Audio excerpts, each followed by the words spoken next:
በፈተና አታማርሩ። አልማዙ እንዴት ተወለደ?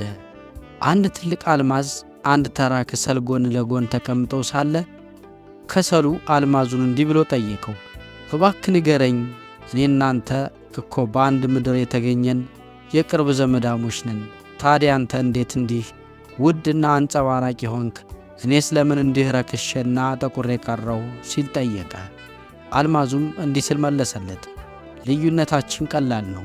አንተ በትንሽ ጫና ስትሰበር፣ እኔ ያለሁበት ከባድ ሙቀትና ጫና በትዕግሥት ቻልኩት።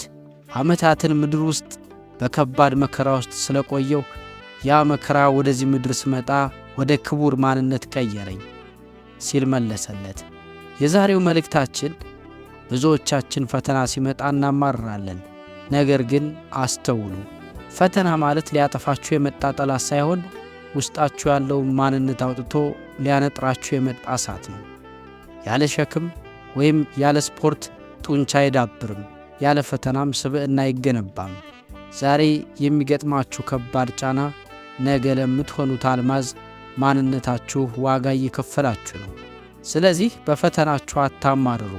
ይልቁንም ይህ ፈተና ምን ሊያስተምረን መጣ ብላችሁ ጠይቁ። መከራው ያልፋል፣ ጥንካሬያችሁ ግን ለዘላለም አብሯችሁ ይኖራል። ለዛሬው አበቃን። ይህንን ቻናል ሰብስክራይብ በማድረግ ቤተሰብ ይሁኑ።